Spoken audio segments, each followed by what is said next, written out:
வணக்கம் ஃப்ரெண்ட்ஸ். இன்னைக்கு SR கச்சேனி 33 run வித்தியாசத்துல ஒரு அருமையான ஒரு வெற்றி பதிவு பண்ணியிருக்காங்க. பஞ்சாப் சூப்பர் கிங்ஸ் வீழ்த்தி தட்டி தூக்கி எறிஞ்சிட்டு போயிருக்காங்க.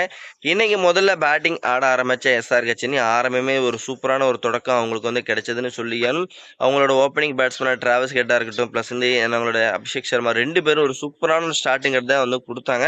ஆனா அதை சரியா பயன்படுத்தினாங்கன்னு சொல்லி அவங்களோட ஓப்பனிங் பேட்ஸ்மேன் பிளஸ் ஆனா 3 ஓவருக்கு 50 ரன்னுக்கு போயிட்டு இருக்கும் போது அந்த இடத்துல அபிஷேக் சர்மாவோட விக்கெட்டை இழக்கிறாங்க. ப்ளஸ் அதுக்கப்புறம் பவர் பிளேக்குள்ளே 80 ரன்னுக்கு மேலே கூச்ச எஸ்ஆர்கே சென்னைக்கு டிராவஸ் ஹெட்டோட விக்கெட்டையும் இழக்கிறாங்க.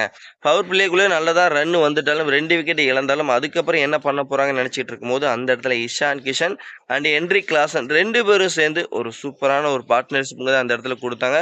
அந்த ஒரு பார்ட்னர்ஷிப் பார்த்தீங்கன்னா சும்மா வேற லெவலாக போச்சுன்னு சொல்லி ஆகணும். ப்ளஸ் அந்த ஒரு பார்ட்னர்ஷிப் அப்புறம் கடைசியில் 20 ஓவருக்கு இவங்களால 235 ரன் அடிக்க முடிஞ்சது. 2 பேருமே ஒரு ஆஃப் செஞ்சுரி பதிவு பண்ணாங்க.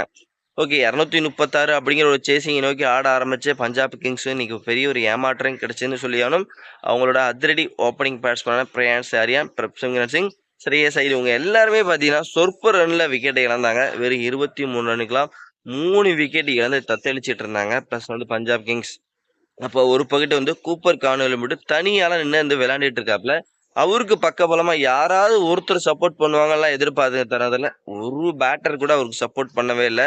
ஆனா அவர் மட்டும் தனியால நின்று போராடிட்டு இருந்தாரு. பிளஸ் அவரோட போராட்டம் பிளஸ் அவருக்கு ஒரு 100 பதிவு பண்ணி வச்சது. அதோட மட்டும் இல்லாம பிளஸ் ஸ்கோர் பாத்தீங்கன்னா 200 ரன்னுக்கு மேல ரீச் பண்ணாங்க.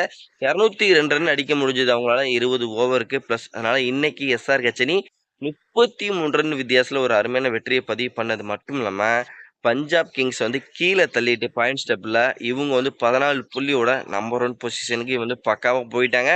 பஞ்சாப் கிங்ஸ் பாத்தீங்கன்னா கடந்த 3 மேட்சா ஆட்ரிக் தோல்வியை தள்ளிட்டு இருக்காங்க. இப்படியே போயிட்டு இருந்தாங்கன்னா அவங்களால குவாலிஃபை ஆக முடியாது. இனி இருக்கக்கூடிய மேட்சஸ்ல பஞ்சாப் கிங்ஸ் ஜெயிச்சுக்கே ஆகணும். பிளஸ் அப்படி ஜெயிச்சா மட்டும்தான் குவாலிஃபிகேஷன் வாய்ப்பு இருக்கு. அதனால கொஞ்சம் கவனமா விளையாடணும். இப்படி தோத்துக்கிட்டே இருந்தாங்கன்னா அவ்வளவுதான், முடிஞ்சு போச்சுன்னு சொல்லி அவனுங்க.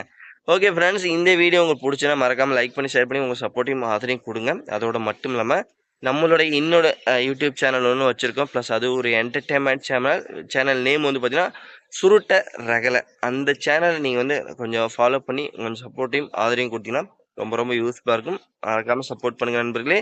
நம்ம நெக்ஸ்ட் வீடியோ பண்ணலாம். Bye bye friends.